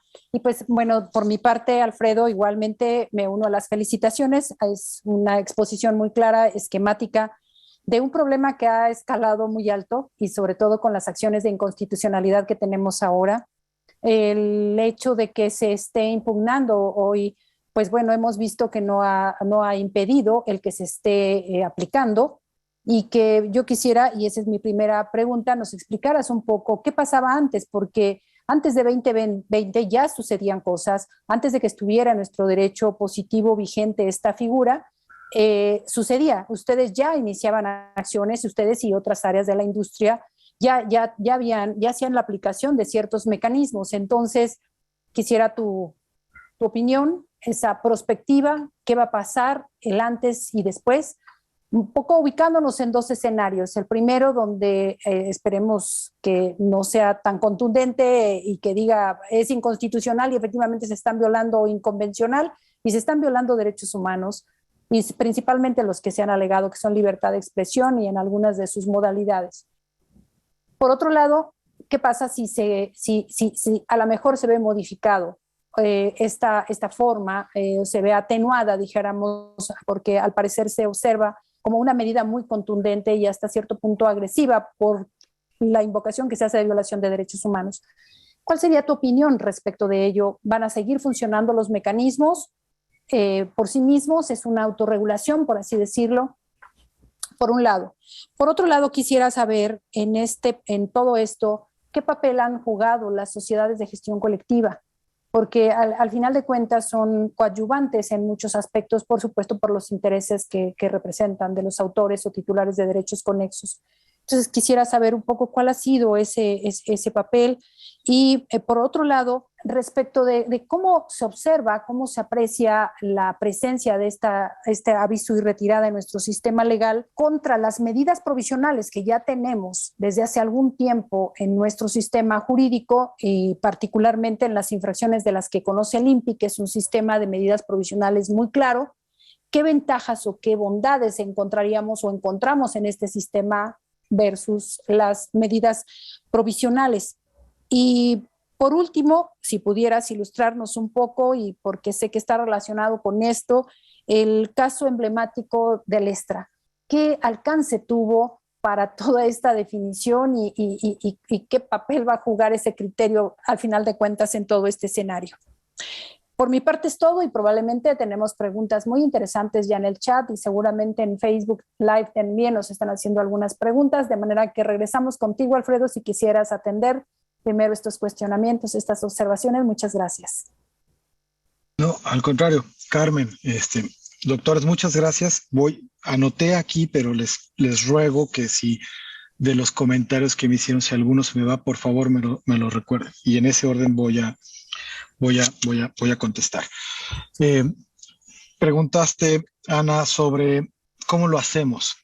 Es un tema de programación 100%, ¿ok? Nosotros tenemos un poco más de 2,000 robots que bajo un cierto lenguaje de programación, estos robots lo que hacen es, se le conoce como crawling, es decir, nosotros estos robots los asignamos a sitios que ya sabemos que son ilegales y que detectamos que son ilegales, donde se comparten estos contenidos, y el robot lo que hace es, a una velocidad impresionante, recorre todo el sitio y trae ya la información del álbum, del artista, de la canción, y cuando detecta un match, lo notifica. ¿Ok? O sea, entonces, y tiene ciertas variantes. ¿Por qué? Porque los robots tienen que aprender que no todos los sitios van a poner acentos o van a poner la ñ, etcétera, si son extranjeros. Entonces, hace un double check y lo vuelve, los notifica. ¿Okay? Entonces, esto es automatizado. Estos robots tienen mantenimiento diario, tienen actualización de catálogos prácticamente todas las semanas, e inclusive nosotros recibimos con anticipación la información de los lanzamientos musicales. A nivel mundial, los lanzamientos se hacen los días viernes. Antes se llamaba New Music Fridays, era así el eslogan a nivel mundial, pero si ustedes quieren escuchar el nuevo disco de algún artista, va a salir el jueves prácticamente a la medianoche, viernes, en las plataformas. Nosotros con semanas de anticipación tenemos esa información por si llega a haber una fuga, la podamos detectar y podamos mitigar esa fuga que sí ha pasado, y mitigamos esa fuga. Entonces, es un tema de programación muy complejo, que lleva un mantenimiento y unos servidores impresionantes, ¿ok? Apoyado por la parte jurídica, por supuesto. Ese es uno. Dos, mencionaron TikTok. Bueno, que no mencioné TikTok, sí. A pesar de ser una plataforma de origen chino, TikTok paga derechos. Normalmente las plataformas como Facebook, como Instagram, como YouTube, como TikTok pagan derechos. Entonces, dentro de esos derechos y licencias que tienen a nivel global, hay usos permitidos, ¿ok? Hay ciertos usos que no están permitidos. A lo mejor transmitir un concierto en vivo en Instagram, o si yo abro una página en Instagram para dar clases de spinning y pongo música y cobro, Instagram te va a tirar ese stream o esa transmisión, porque hay un cobro de por medio. Cuando ven tu perfil y ven que es un perfil bloqueado y solamente te desbloquea cuando pagas, ya estás teniendo un beneficio económico indirecto por el uso de la música, entonces te quitan el canal, ¿ok? Y esos normalmente son activos, no tenemos que decírselo. Instagram y las plataformas bajo convenios lo hacen. Ellos hacen esta búsqueda activa, sobre todo las redes sociales. YouTube, por ejemplo, y hay un caso curioso que te les voy a platicar. Cuando uno sube, yo puedo subir los videos que yo quiera a YouTube. Y cuando subo los videos de música, tengo dos opciones. Yo puedo monetizar los plays que hay en YouTube, o la compañía, el titular, puede decirle a YouTube, ese contenido es mío, yo lo monetizo. Aquí depende de la estrategia comercial de cada compañía. Nosotros representamos a 36 compañías diferentes nacionales, que prácticamente son el 90 y tantos % de la industria de la música en el país. Entonces, cada una tiene su estrategia. Hay unas que dicen, no importa que lo suban los usuarios y yo cobro lo que ellos generen porque los derechos son míos. Y hay unos que nos dicen, no, si el usuario lo sube, yo no quiero que se monetice, quiero que se vaya la gente al canal oficial. Y estamos hablando de cuando suben un video oficial, o suben el disco completo en un solo video, o hacen mixes, etcétera. Es decir, cuando el atractivo principal es la música, no cuando hay un video de una fiesta y se escucha la música y ves a la gente bailando. No, eso por supuesto que no lo damos de baja, para evitar casos de censura y todo este tipo de cuestiones, ¿no? Me preguntaron también que si ya se usaba esto o cómo se aplicaba antes, y esta fue una pregunta de varios de ustedes. La reforma es del 2020 y sí, en efecto, esto ya lo usábamos antes, y sobre todo con sitios de origen estadounidense, porque la ley del 98 de la Digital Millennial Copyright Act impone esta obligación a las empresas estadounidenses independientemente de dónde ofrezcan el servicio. Entonces, si tú eres una empresa americana y tienes presencia en otros países, tienes que cumplir con esta ley en esos países, porque lo puedes demandar en base a la ley americana. ¿Ok? Entonces, por eso YouTube, Facebook y todas estas plataformas ya tenían este mecanismo antes de la ley. Ahora tienen que cumplir de acuerdo a la ley mexicana, y si no cumplen con la ley mexicana, de todas formas tienen que cumplir con su ley, con su ley nacional. Preguntó, doctor, también sobre el tema de la notificación, si se acompaña una prueba o no. No, no se acompañan pruebas. De hecho, no se acompaña ningún documento. Basta con la manifestación y este tipo de declaraciones, que es de buena fe y que es cierta y que es exacta y que uno se atiende a las consecuencias legales en dado caso de hacer una notificación falsa o errónea. Y esto así es del 98 porque precisamente lo que buscan, y coincido, está muy inclinado a la protección y a creerle a los productores o a las compañías o a los titulares, eso nos queda claro, y no necesariamente al usuario en particular. El tema de industrias como el de la música o de películas es que está muy claro y ellos saben muy bien cuáles son los canales oficiales y cuáles no. Se tiene muy bien identificado y muy bien enlistado dónde y quiénes tienen autorización, porque es un esquema de licencias. Entonces, bien sencillo. Entonces, no tenemos que presentar nada más que esta manifestación, y en cambio, el que lo tiene este derecho de decir yo sí tengo una licencia. Les platico un caso.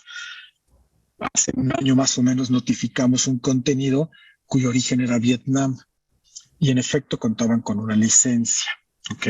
Y era dentro de nuestro mismo grupo. ¿Qué pasó? No nos avisaron. Entonces, al no avisarnos, nosotros lo notificamos y nos mandaron un correo, ni siquiera mandaron una contranotificación. Tienen todos los datos para ubicarnos, nos mandaron un correo y nos dijeron, somos del mismo equipo, tengo autorización, te enseño mi licencia, retiramos de inmediato la notificación, por supuesto. Preguntaron también, bueno, ¿y por qué la prueba el que contranotifica? Y esto ha sido una polémica a nivel mundial del debido proceso. Si yo, Alfredo Tourné, subo un contenido a YouTube, YouTube no me pide absolutamente nada. Solamente me pide mis datos, igual me pide que yo manifieste que soy el titular, hago un par de clics en este tipo de declaraciones y sube el video. Y listo, y no me pide nada. Entonces, con esa facilidad y de buena fe con la cual se sube, también se baja. ¿Okay? Le dan la misma circunstancia o le dan este trato igualitario al titular. Ya si el que lo subió insiste, entonces se sube el nivel y entonces cuando estás insistiendo ya tienes tú que demostrar. Si lo demuestras, el titular, ya tendría que demandarte o iniciar una acción ante el INPI. Entonces van subiendo de nivel conforme va habiendo ese tipo de comunicaciones. Mencionaron los plazos. Los plazos no están, solamente hablan de expedito. Todas las leyes hablan de eso y cada plataforma tiene sus tiempos. Nosotros, por ejemplo, en YouTube notificamos videos y en 30 segundos pueden estar dados de baja. En 30 segundos.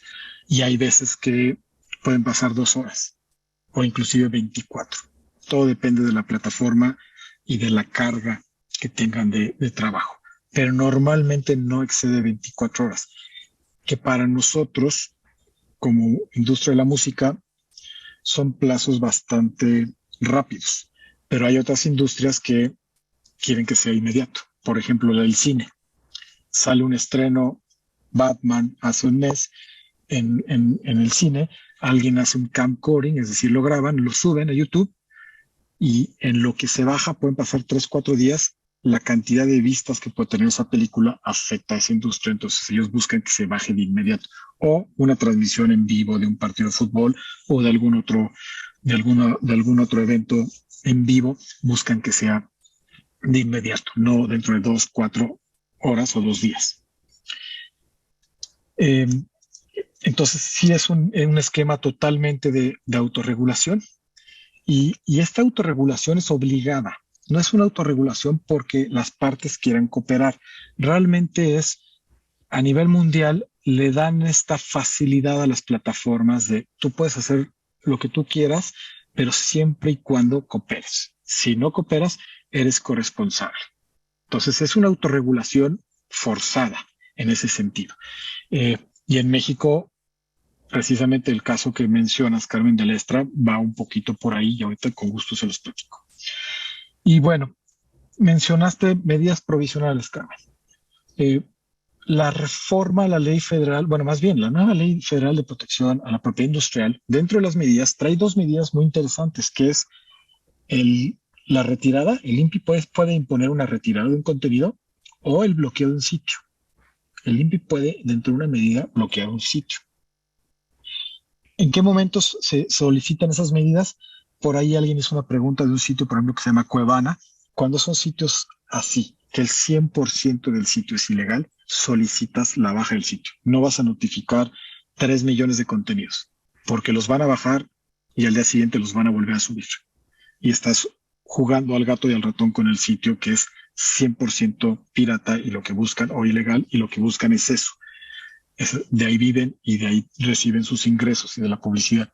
Entonces, contra ellos buscas otro tipo de medidas como el bloqueo del sitio, el secuestro, se le llama el secuestro, o adjudicación del dominio también, ¿okay? Para que no puedan usar ese dominio de nueva cuenta.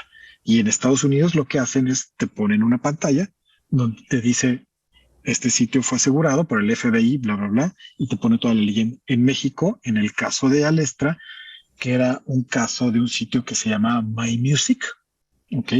Y estaba en Colima. Le notificamos al titular y en su casa vendía en el garage películas piratas y música pirata también. Cuando le notificamos y tocamos la puerta con los inspectores del INPI, obviamente fue una sorpresa de cómo me lograron identificar, ¿no? Cómo supieron que era yo y que estaba aquí. Bueno, ese es otro mecanismo, obviamente, de investigación, etcétera, cibernético, que también tenemos un equipo de eso. Entonces, lo primero que hizo fue, yo no quiero problemas, ya me cacharon, reconozco que lo que hago es ilegal, aquí tienen las llaves del sitio y se acabó.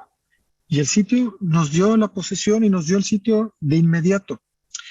El tema ahí fue, al ser uno de los primeros sitios, más bien fue el segundo caso de un sitio, de bloqueos de sitios en México, el INPI, al momento de notificar al probable infractor sobre la medida provisional, de manera simultánea, notifica a los proveedores de servicios de Internet. Alestra, Telcel, Infinitum, todos ellos. Fue simultáneo.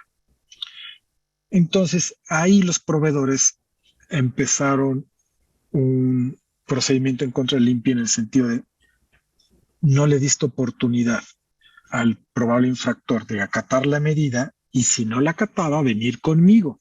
A mí me estás imponiendo la medida al mismo tiempo.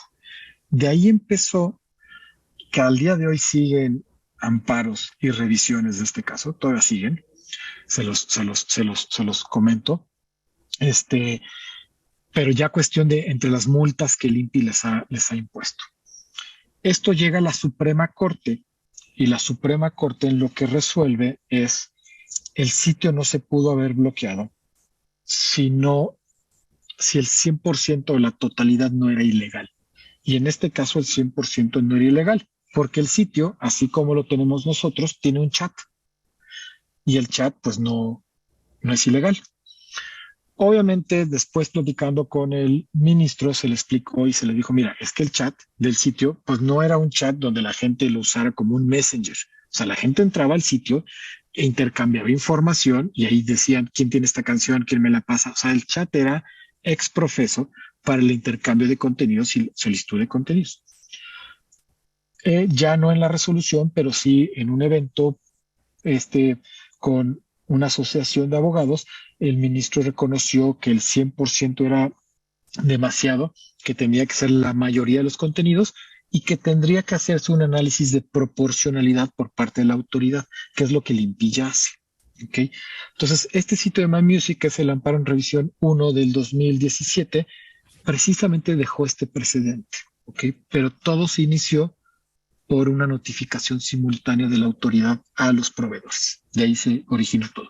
De ahí para acá hemos presentado al menos 10 o 15 solicitudes de medidas provisionales contra otros sitios y vamos, ni siquiera han salido a la luz, porque normalmente es la misma respuesta. En el momento que se les notifica, dicen, me cachaste, no quiero tener problemas, no quiero sanciones, me dedico a otra cosa y te dejo el sitio, o sea, cierro el sitio, cierro el dominio y ya no me voy a dedicar a esto. Normalmente es la reacción o la respuesta que tenemos.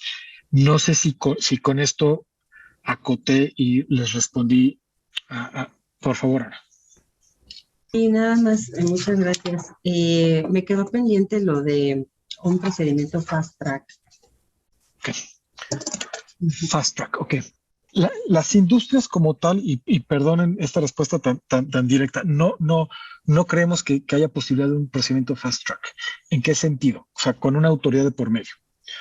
Porque hacemos notificaciones a las 3 de la mañana, o en sábados, o en domingos, o hacemos simultánea 10,000 notificaciones. Entonces tendría que existir una autoridad con una ventanilla prácticamente 24/7, con un tiempo de respuesta inmediato y que mande esta notificación inmediato para poder bajar esto. Y eso nos pasa mucho con lanzamientos, ¿ok? E insisto, no quiero hablar de otras industrias que tienen todavía el problema de la inmediatez más latente que nosotros. Entonces, el tema de fast track, no hay ninguna parte en el mundo donde tengan una autoridad y sea esto fast track. De hecho, platiqué de Estados Unidos, platiqué de Europa, y en ambos casos ya están viendo esto como algo que se está quedando corto. O sea, en Estados Unidos han tenido discusiones sobre este apartado 512 y en la directiva europea sobre el artículo 17, donde están tratando de ser un poco más fuertes con los proveedores de Internet, con los sitios, porque se comenta que no han hecho suficiente, precisamente, y que no basta con esto, que a lo mejor basta en bloquear al usuario completamente, bloquear las cuentas o inclusive bloquear los sitios. Entonces, nosotros estamos platicando de algo que empezó hace 25 años, que estamos medio implementando, y en esos países ya están subiéndole el nivel. Entonces, lo de fast track con autoridad, nosotros consideramos a nivel mundial que no hay un buen ejemplo ahí, no hay un parámetro. Chile, que es el que usa sistema judicial, yo les puedo decir que en los últimos 12 años no hemos presentado ni un solo caso en Chile, ninguno. La industria de la música, ninguno. Todo lo hemos hecho a través de otros países, porque no resuelve el problema de inmediatez. No sé si el doctor Pérez Miranda quedó algo pendiente de respuesta. Bueno, entonces, perfecto, gracias. Bueno, por lo visto, continúa, el tema todavía continúa. Perdón, ¿Sí? Adelante. Lo único sería, casi todos los casos de otras industrias, de otros contenidos, del ambiente, etcétera, existe una tendencia a establecer ciertos beneficios para los países en desarrollo y los países pobres. Es decir, no es lo mismo las necesidades de acceso a la cultura de sectores que carecen de dinero en nuestro país, mucho menos en otros países mucho más pobres, que en estos países, Alemania, etc. Yo recuerdo hace muchos años, en España salí a caminar a las 6 de la mañana y frente al Vips había una cola enorme y pregunté qué, y me dices que a las 7 abren y comienzan a vender el video de Titanic, ¿no? Y yo le dije, seguramente en México tenemos una versión donde se hunde y otra versión donde se salva el capitán. Y ya la están vendiendo. Pero son situaciones distintas, porque al precio de esos videos, yo diría que un 50% de nuestra población no tiene acceso, ni a los videos ni a los libros, ni a Sky, ni a... Bueno, a Sky puede ser que hagan el esfuerzo, pero a Sky ni a muchos cables. Entonces, en muchos casos lo mismo sucede a veces académicamente con libros que no están, que no pueden llegar y que están agotados, ¿no? Y que uno necesita. Uno necesita el libro y no está. Tiene que recurrir a Mercado Libre para hacerlo relativamente legal, o tiene que recurrir a Amazon para hacerlo más o menos legal. Entonces, lo que no sé si en las negociaciones internacionales existe algún planteo en ese tipo, de hacer este tipo de diferenciaciones. Gracias, doctor. Por supuesto que todo este tipo de mecanismos que vienen en nuestra ley, pues también tiene excepciones. Entonces hay excepciones y limitaciones, las que vienen en la Ley Federal del Derecho de Autor, que también aplican para el entorno digital. Y normalmente, y de acuerdo a tratados internacionales como Berna, es muy sencillo. Si no afecta la normal explotación de la obra, si no hay un beneficio económico, pues prácticamente se pueden usar estos contenidos. Es decir, si alguien tiene un sitio y comparte y pone música, pero no tiene una ganancia, no hay patrocinio, no cobra, etcétera, lo puede hacer complejo el accionar por parte de los titulares, salvo que se demuestre que el sitio tiene mucho tráfico y que afecta la normal explotación de la obra, que es muy subjetivo. O sea, ¿cómo un sitio podría quitarme toda la clientela que puedo tener en Spotify, por ejemplo? Entonces, este tipo de excepciones y limitaciones que cada vez se solicita o se busca que sean mayores, y también en el entorno digital. En los países sí se ha platicado sobre este tipo de excepciones y, por ejemplo, no nada más en sectores desfavorecidos, sino también, por ejemplo, el Tratado de Marrakech para el acceso de obras para invidentes, o en el seno de la OMPI se está platicando sobre más excepciones y limitaciones propuestas por países africanos precisamente para que puedan ellos ser la punta de lanza. Entonces, sí hay este tipo de discusiones. Ahora, yo lo que puedo comentarles es lo que hace un sector. Y déjenme hacer un comparativo con el mundo físico, ¿ok? Hasta hace varios años teníamos una campaña de antipiratería y de operativos físicos muy grande, ¿ok? Pero nuestro interés no era ir a la plaza del centro de una población de Oaxaca, y nos pasó donde la policía hizo un operativo y nos manda un oficio y nos dice: tenemos un detenido porque lo cachamos vendiendo 50 cassettes. Imagínense, en el 2019, cassettes. Necesitamos que vengan y acrediten que ustedes son los titulares para continuar con la acción. Obviamente les hablamos a los ministerios públicos, les decimos: no vamos a ejercer acción contra ellos. O sea, tenemos que también valorar ese tipo de cuestiones. En cambio, si se hace un operativo, en una bodega en Tepito, donde encontrábamos 900 quemadores y había más de 1 millón de CDs, por supuesto que buscamos ejercer las acciones. Entonces, eso también depende mucho de ese criterio, esa sensibilidad que tiene cada sector, ¿no? Y buscar cuáles son esos objetivos o targets con los cuales queremos mandar estos mensajes. Y yo les puedo decir que en el lado de la música, nuestro objetivo precisamente es el seguir el dinero, pero aquellos que de manera profesional buscan quitarnos esta parte del negocio para ellos hacer un negocio, no afectar a ciertos sectores que sabemos que son vulnerables y que inclusive lo hacen por necesidad, porque no tienen acceso a Spotify, no tienen internet y no tienen dónde comprar discos físicos en esa población. Entonces todo eso lo analizamos y digamos que vamos caso por caso. Alfredo, perdón, y aquí alguna ocasión escuché que ustedes mismos como industria promueven de alguna forma el acceso a obras que no tienen restricciones. Es decir, ustedes también podrían hacer algunas sugerencias de sitios donde se puede tener acceso sin pagar, ¿cierto? Sí, cierto. Pues somos parte de una coalición que se llama Coalición por el Acceso Legal a la Cultura. Obviamente tenemos buena relación y comunicación con distintas secretarías como la Secretaría de Cultura, y lo que buscamos es eso, que existan plataformas gratuitas independientemente de las comerciales. Por ejemplo, la Fonoteca hizo una plataforma que se llama Musiteca, donde precisamente lo que buscamos es eso, liberar ciertas licencias, liberar ciertos permisos para que estos contenidos tengan un mayor alcance y de la población y de estos sectores que obviamente no cuentan con las mismas condiciones tan sencillas como de conectividad que en la Ciudad de México, por ejemplo. Muchas gracias. Pues bueno, vamos a proceder a las preguntas, a contestar las preguntas del público. Primero, en primer lugar, de quienes se encuentran aquí en esta aula virtual. Voy a leer la primera, voy a ir leyendo de dos en dos. Alfredo, si te parece. ¿Cómo participa el Instituto Federal de Telecomunicaciones en la nueva reforma? ¿Tiene alguna participación en los supuestos con telecomunicaciones o al menos como órgano asesor? Esa sería una. Y otra es, ¿cómo podrían contribuir en este tema el desarrollo de NOMs, de normas oficiales y reglamentos técnicos?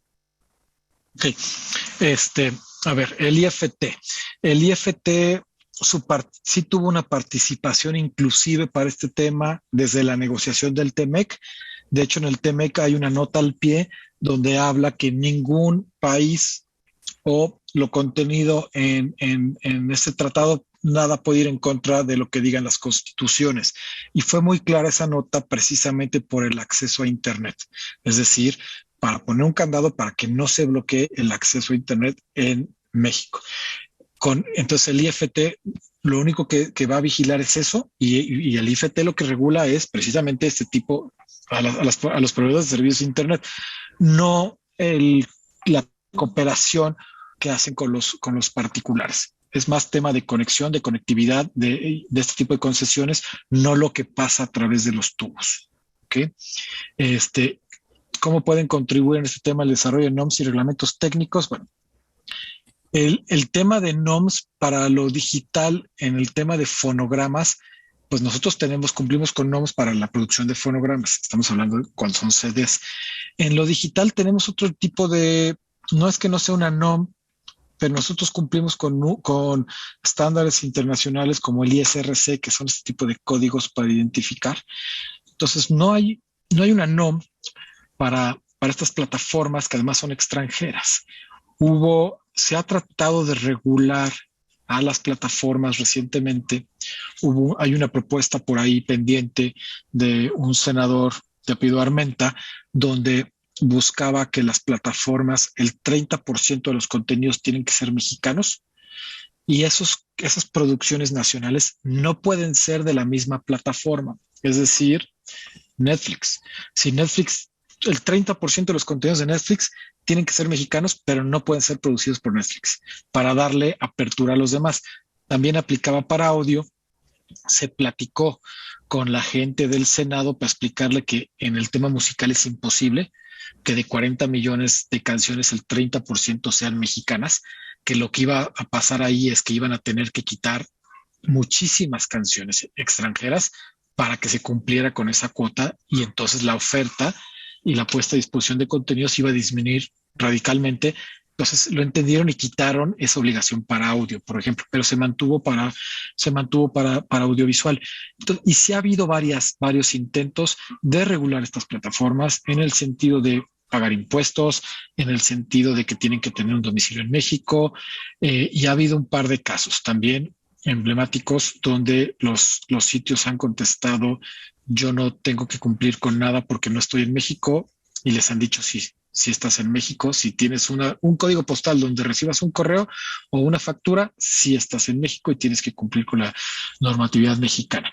Entonces, no hay una norma ahorita para estos sitios, pero no dudo, hay varias propuestas, tanto en la Cámara de Diputados como de senadores, para proteger al usuario digital y para regular a las plataformas para que tengan mayor injerencia o más bien mayores obligaciones estando presentes en México o sus servicios en México, independientemente de que su base de operación sea otro país. Otra pregunta están dos relacionadas. ¿Un usuario que no tenga el derecho como tal de algún material puede hacer denuncia o ese tipo de petición de retirada?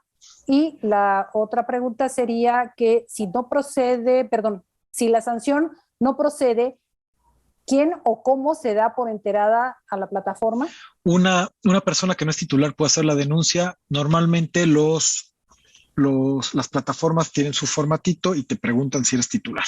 Y si no eres titular, no te van a hacer caso. Es la verdad, no te van a hacer caso. Porque precisamente si te hicieran caso, aquí es donde se abre este abanico para la censura. Es decir, yo puedo decir que alguien más está usando contenidos que no les pertenecen y estamos haciendo un teléfono descompuesto y empezamos a quitar contenidos por todos lados. Si la plataforma llegara a hacerte caso, la plataforma puede ser responsable por haber bajado ese contenido, y tú por hacer esa notificación también puedes ser responsable y acreedor a una sanción administrativa. Entonces, difícilmente lo van a poder hacer. Ahí la recomendación es mandárselo al titular, obviamente. Y la segunda pregunta, perdón, Carmen. Sí, era que si no procedía la sanción, ¿cómo se iba a enterar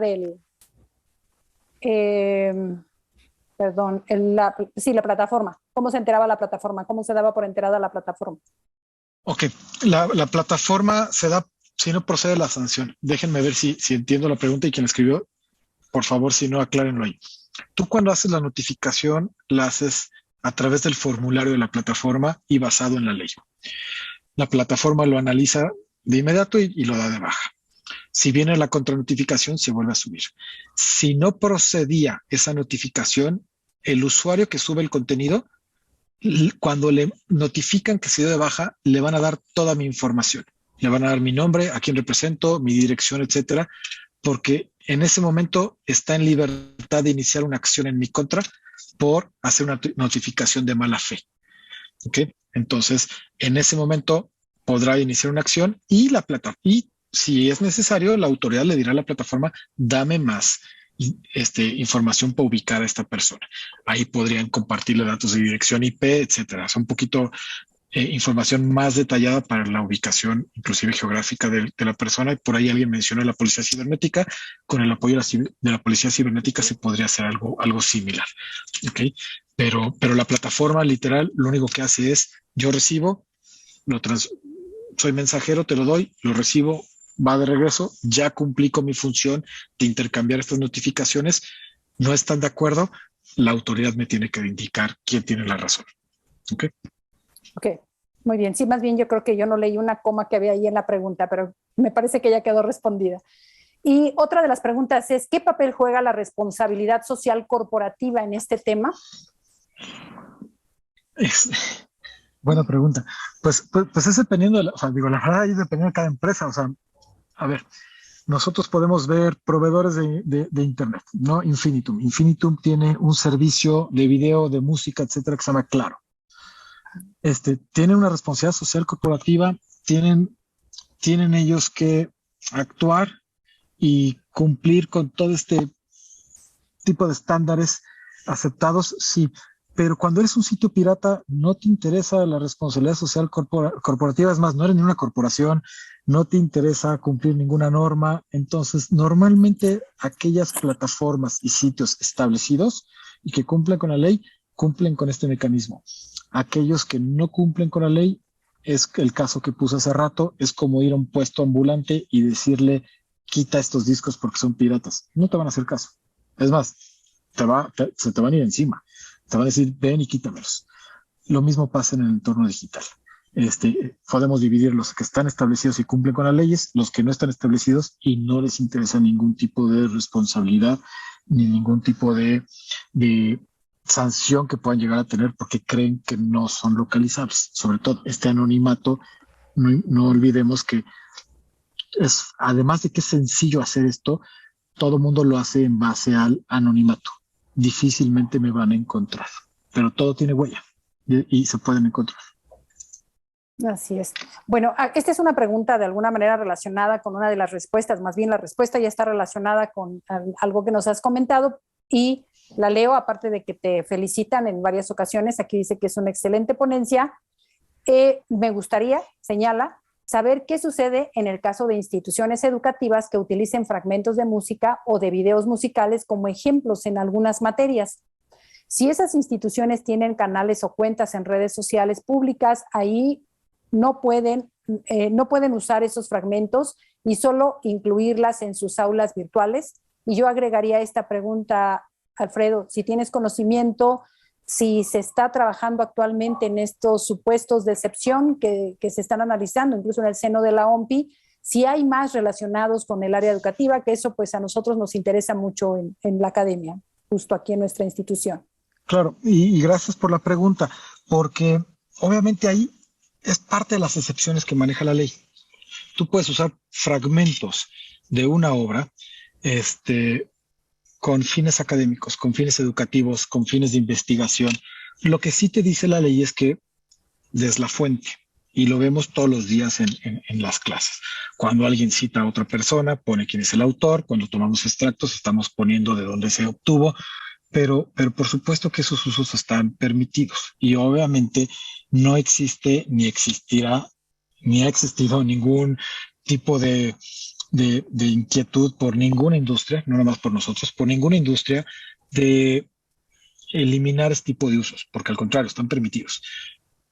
Es más, nosotros tratamos también de hacer este tipo de ejercicios de capacitación y divulgación a las universidades, en el sentido del respeto al derecho de autor, en el sentido de todo lo que hay detrás de la cadena, por ejemplo, de la música, y qué derechos tienes, qué obligaciones tienes y qué usos están permitidos. Entonces, respuesta rapidísima: no son usos permitidos y no pasa nada con esos usos.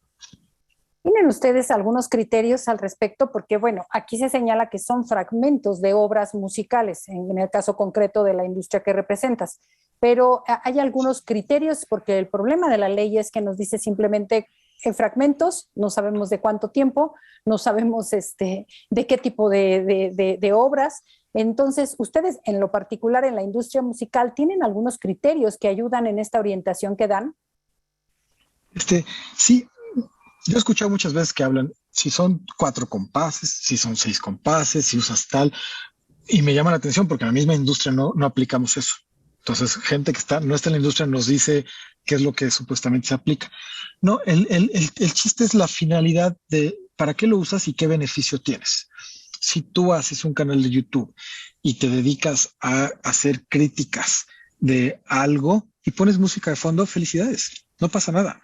Pero si tú eres un influencer donde pones música de fondo, y tienes una cantidad importante de patrocinios, y sabemos que como influencer también de esa plataforma vas a recibir dinero, por supuesto que te pedimos que 1, no uses la música, o 2, obtengas la licencia respectiva. Porque la música, ¿qué parámetro podemos pensar? Si la música es un valor añadido a lo que estás haciendo y te ayuda a tener un beneficio económico, entonces hay que pagar por ella. 2 ejemplos. Ustedes no van a ir a un restaurante o a un bar, a lo mejor, si no tiene música, o si tiene cierto tipo de música que no les gusta. Si ustedes van a un lugar de estos, es porque les gusta la música y porque dicen vamos a bailar y quieres escuchar la canción que está de moda. Ese establecimiento, parte del negocio y parte del ingreso, o por lo cual la gente va, es por la música. Entonces paga por la música, independientemente de la ubicación, cómo esté el ambiente, no importa.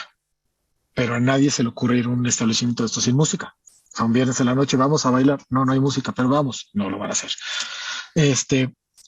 Si vas a una fiesta y cobran la entrada y hay música, supuestamente parte de esa entrada debería ser para los titulares de la música, y no nada más disqueras. Estoy hablando de intérpretes, autores, obviamente los editores, los músicos, es toda una cadena.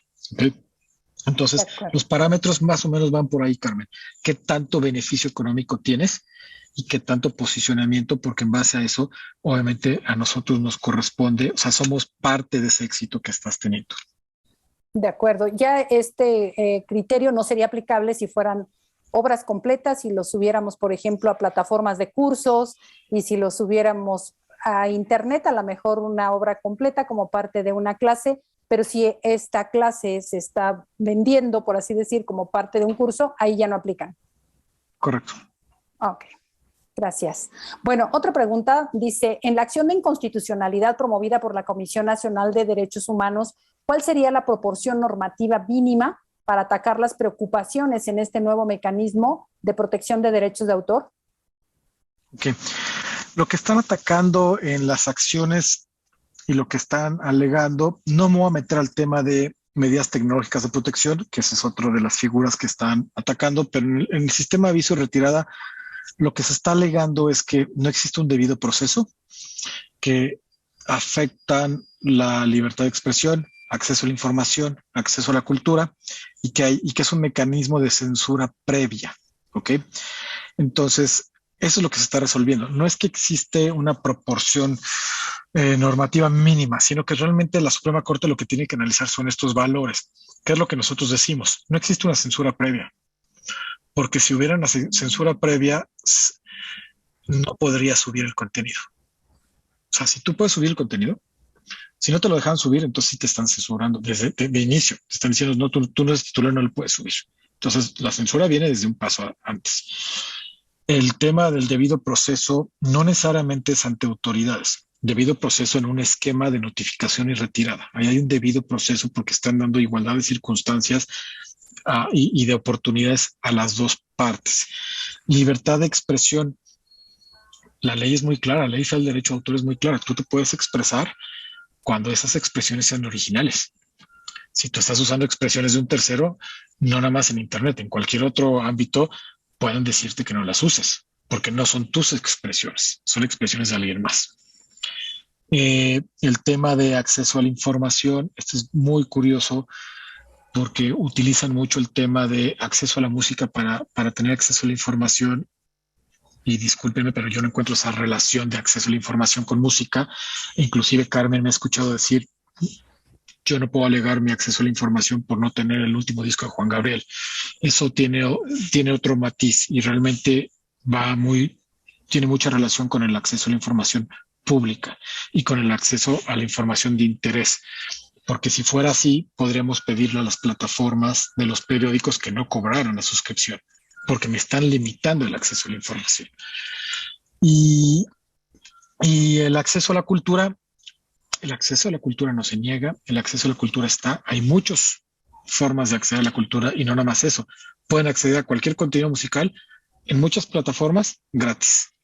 Lo único que se pide es que sea a través de las plataformas que tengan licencia, no de las que no lo tienen. Pero ahí están los contenidos al alcance de todos. Bien. Otra pregunta, nos dicen si se puede utilizar, si puedo utilizar o hacer uso de alguna acción por violación generalizada del body right para que sean sancionados en plataformas como TikTok, YouTube, por mencionar algunas que son de estas plataformas digitales de reciente creación. Sí, nada más, perdón, Marta, ¿escribiste body right o era copyright? Copyright. Copyright asumo, o body right, si es body right, si estamos hablando de algo de imagen, por favor ponlo ahí, ¿no? Pero también aplica para cuestiones, si es cuestión de imagen, también aplica para cuestiones de imagen. De hecho, los temas están muy de moda, no nada más el tema de la imagen personal, sino estos famosos live story rights, y todos han escuchado recientemente, ¿no? La serie que una televisora quería pasar de un artista que falleció hace poco y que tiene esta suspensión. Entonces, es un tema que el uso de la imagen en el entorno digital y sobre todo este uso de los live story rights, es decir, lo que hice en mi vida y los derechos de mi vida pública, cada vez hay más por todo este tipo de biografías que existen. Entonces, si era por ahí, sí puedes reclamar los temas de imagen en las plataformas. Como vieron en el formatito TikTok, de YouTube, no nada más habla de infracción en materia de derechos de autor, habla de infracción en marcas, de acoso, de cuestiones de imagen. O sea, son varios derechos y varias opciones por las cuales tú puedes hacer una reclamación. Pero hoy nos dedicamos solamente al de infracción en materia de derechos de autor y en mi caso de música. Ok, otra pregunta, voy a seleccionar algunas, ya nos quedan unos minutos. No se puede infraccionar a las compañías que pagan la publicidad de las páginas piratas por ser como un incentivo a estas prácticas, entiendo. Sí, eso lo conocemos a nivel mundial como follow the money, sigue el dinero, ¿ok? Y sí hay acuerdos en varias partes del mundo donde inclusive en los sitios no puedas pagar con sistemas como PayPal o tarjetas de crédito, etcétera, y que hagan complejo este tipo de pagos para acceder a los contenidos. la realidad es que difícilmente van a encontrar un sitio pirata donde tengas que pagar una suscripción. Ya realmente son con publicidad. Y estas cuestiones de publicidad, tenemos una campaña donde detectamos los sitios o las marcas que se están anunciando y les mandamos cartas. Y le decimos, por ejemplo, una aerolínea, oye, fíjate que aquí te va un pantallazo, este sitio no cuenta con las autorizaciones, es ilegal y te estás anunciando en él. Y obviamente tú tienes un compromiso social, tú proteges la propiedad intelectual, etcétera, y creemos que es bueno que lo sepas porque no quieres estar ligado seguramente con este tipo de sitios. Normalmente nos contestan, no sabíamos, es un tema de la agencia, voy a decirle a la agencia que no lo hagan, y tenemos un convenio donde le mandamos a una asociación de agencias de Internet en México un listado de los sitios que tenemos detectados para que no se anuncien sus compañías o las agencias no anuncien ahí. La otra es que no necesariamente son de México, ¿ok? Pueden ser compañías que vienen de otras partes del mundo y también se dedican a, yo voy a poner marcas, yo voy a poner anuncios, y a este tipo de compañías no les importa estar ligado con cuestiones ilegales. Entonces, sí se busca, sí se hace el esfuerzo, es muy complejo seguir el dinero y cortarlo. Rapidísimo les comento, el caso más emblemático en México de un sitio pirata era un sitio que se llamaba Demonoid, que era de descargas. A nivel mundial fue el segundo sitio más importante de piratería, solamente después de Mega Upload, pero Demonoid era de un mexicano, y el señor se le congelaron cuentas por casi $9 millones, y eran de suscripciones directas, donde pagabas tu suscripción, tenía cuentas por $9 millones en Panamá. Entonces, sí era un negocio en aquella época, estamos hablando hace más de 10, 12 años. Sí. Bien, a ver, tal vez las últimas dos preguntas. En los sitios gratuitos, ¿cómo se pagan las regalías? Y los proveedores de servicios de Internet en México son empresas extranjeras. ¿Cuáles serían estas empresas? ¿Cómo se pagan las regalías? Si tú estás en Spotify, YouTube, TikTok, Instagram, todas ellas obviamente monetizan y tienen ingresos por publicidad, y obviamente hay una formulita en base a la cantidad de plays que tenga. Entonces, supuestamente para que tú recibas $1 de YouTube, tiene que estar sonando tu video aproximadamente 54 horas seguidas para que recibas $1, para que se den una idea. Recibes más si es una suscripción de paga, es decir, si yo tengo una cuenta en Spotify y yo le doy play a la música, esos plays generan más dinero, sí, porque obviamente yo estoy pagando, que los que son gratuitos. Cada compañía o plataforma determina individualmente con cada disquera a nivel mundial los porcentajes de regalías que van a ser por cada play. Y son negociaciones literal de 1 a 1, y todas son diferentes. No puede ser un tema global de todas las compañías por temas también de competencia, ¿no? Pero sí, así funciona, y sí pagan. Un poquito menos, pero pagan porque tienen ingresos de publicidad. Esa fue la primera parte, y la segunda parte... Las empresas de Internet, que si son las extranjeras, empresas de ¿cuáles Internet, son? pues no es que sean extranjeras los proveedores de servicios de Internet. Si estamos hablando los que te dan el servicio de Internet, todas estas plataformas que te dan son mexicanas. O sea, obviamente tenemos AT&T, que es de origen estadounidense, pero está establecida y funciona en México, y para que tenga la concesión del IFT tiene que ser una empresa mexicana, así como el resto de las que ofrecen Internet. Y en cuanto a plataformas, todas estas redes sociales que ustedes conocen, hay una página que los invito a visitar que se llama pro-music.org. Y en esa página ustedes pueden encontrar a nivel mundial y por regiones qué sitios están autorizados para tener música y en dónde pueden entrar para escuchar. En México hay como 15 plataformas distintos para escuchar música, desde YouTube, Apple, obviamente Spotify, Treble. Treble es una empresa inclusive cuyos accionistas son mexicanos y existe en México y en Estados Unidos, se llama Treble. Obviamente TikTok, todas estas plataformas autorizadas están en este sitio que se llama pro-music.org. Bien, gracias. Rescato una pregunta porque esta, por cierto, es muy recurrente en las clases, Alfredo, los alumnos siempre tienen muchas inquietudes sobre esto. ¿Los artistas o imitadores que interpretan covers deben contar con una licencia para hacerlo? No de las disqueras. Si tú tienes una canción, vino a México la semana pasada estuvo Coldplay en México, ¿no? Bueno, Coldplay tiene su disco, etcétera, o sus grabaciones, muy bien. Si un grupo mexicano quiere cantar las canciones de Coldplay, no necesita pedirle permiso a la disquera que hizo el disco de Coldplay, sino a los autores. Tú necesitas una autorización por parte del autor para hacer el cover, para hacer la traducción, para cambiarle la letra. Entonces necesitas una autorización para hacerlo.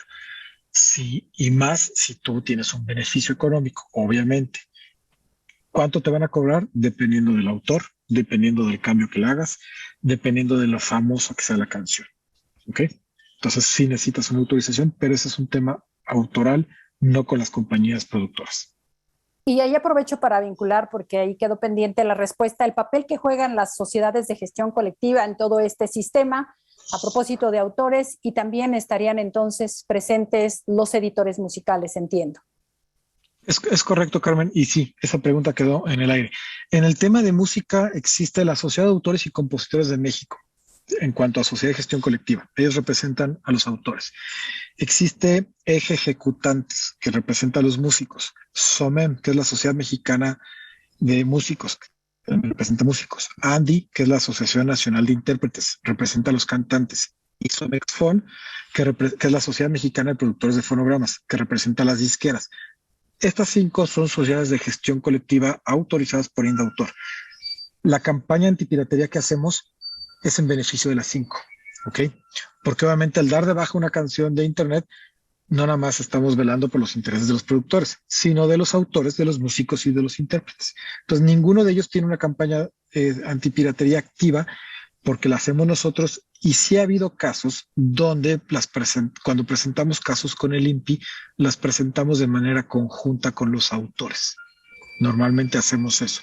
Entonces, existe un trabajo en equipo, tenemos muy buena comunicación, y el papel de ellos se están dedicando obviamente a cobrar, y literal cuando no están cobrando o cuando encuentran un sitio ilegal, inclusive nos mandan llamar y nos dicen, está este sitio, no paga, podemos iniciar acciones en contra de ellos. Bueno, esta coordinación es muy importante y siempre existe la duda en los usuarios, que sobre todo los que saben y están conscientes que deben pagar el derecho de autor, quieren hacer bien las cosas. ¿Qué tan fácil es poder tener acceso a este tipo de información, Alfredo? ¿Nos falta algo por ahí todavía? ¿Qué recomendación nos puedes hacer? Sí, la verdad sí falta mucho, tengo que reconocerlo, que falta mucho dar esta información para que la gente sepa qué tiene que pagar y a quién. Porque sí entendemos que puede ser extraño, inclusive molesto, por ejemplo, que en un establecimiento un día llegue alguien y te cobre y te diga, vengo a cobrar por los autores, y en un mes te digan, yo vengo por el cantante, y en otro mes venga y te digan, yo por la disquera, cuando el que pone la música dice, para mí es música, yo no sabía que había tantas divisiones. Lo que estamos haciendo, Carmen, estamos haciendo un trabajo donde queremos hacer una especie de guía con precisamente las sociedades de gestión colectiva, y me encantaría cuando la terminemos inclusive presentárselos, porque la idea es eso, difundirlo, donde pueda ser one-on-one o los pasos a seguir para la gestión colectiva en México. Si yo quiero usar algo en un audiovisual, ¿con quién tengo que ir? ¿Qué es lo que me va a autorizar? Y más o menos dónde está esta información. Todo lo que sea de música, todo lo que sea de intérpretes, todo lo que sea de audiovisuales, tenerlo por ramas y poder hacer un manual completo que sea de guía, y obviamente también que Indautor nos ayude a la difusión, precisamente para que el usuario lo pueda conocer y tenga esta claridad sobre los derechos y sobre aquí quién sí puede cobrar y quién no. Entonces, aprovecho el comercial.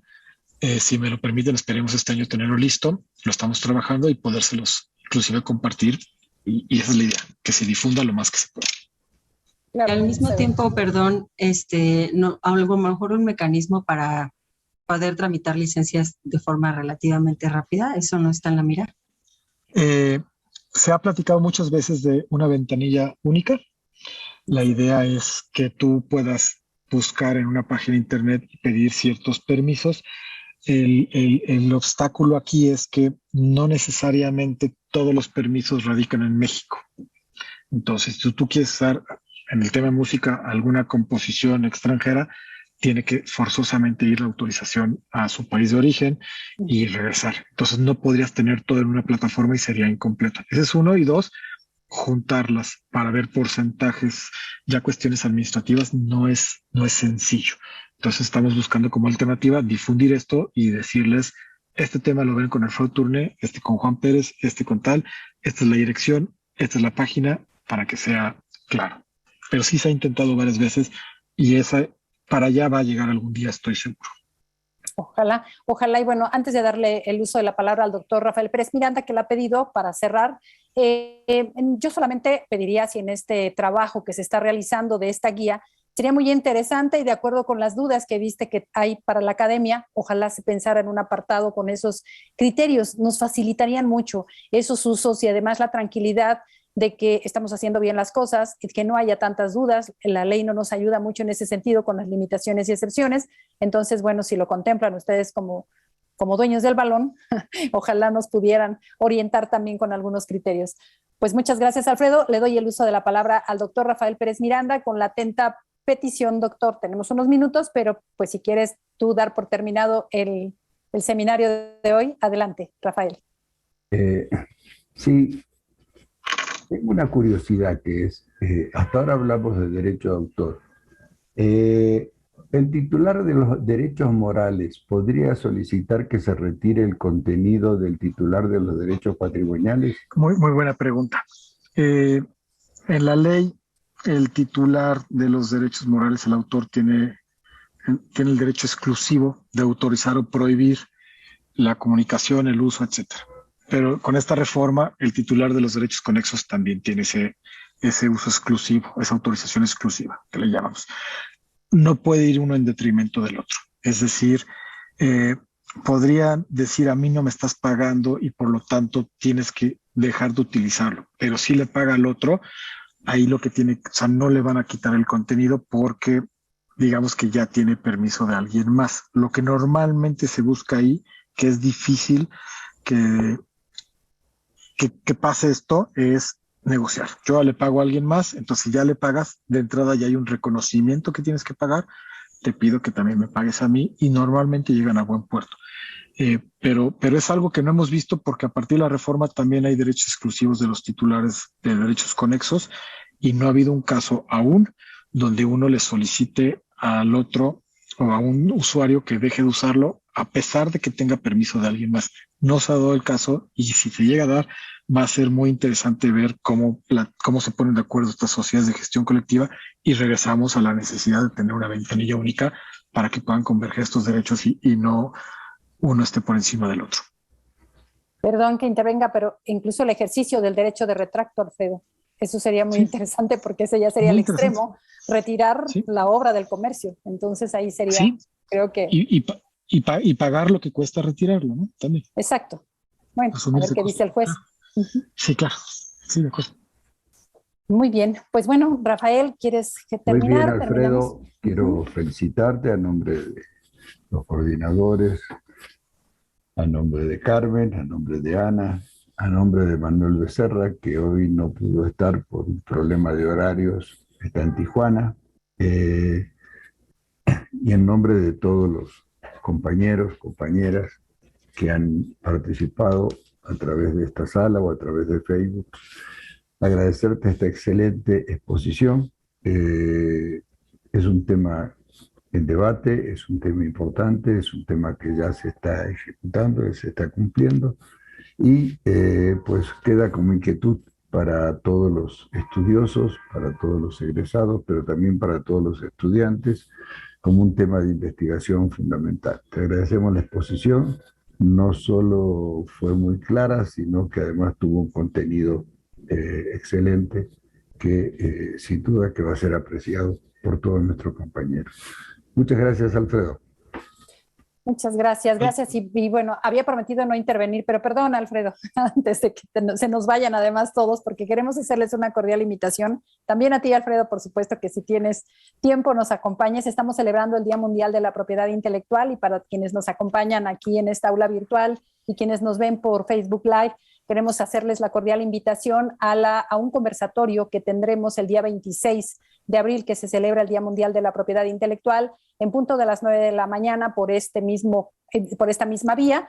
Y hablaremos de la propiedad intelectual de las instituciones, hablaremos, por supuesto, de las áreas de oportunidad que tenemos, de las buenas prácticas que hay en la universidad y la propiedad intelectual de las universidades, en un conversatorio, y a continuación también tendremos otro evento desde las áreas centrales de nuestra universidad que tiene que ver con un caso de éxito con una científica destacada de nuestra comunidad.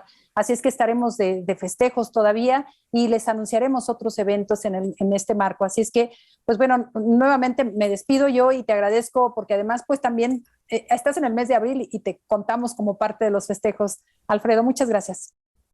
No, al contrario. Gracias, Carmen, y gracias por tomarme en cuenta para venir a platicarles un rato. Y sobre todo, gracias a todas y todos por su atención, por sus preguntas y comentarios. Siempre bienvenidos. Que tengan muy buena tarde.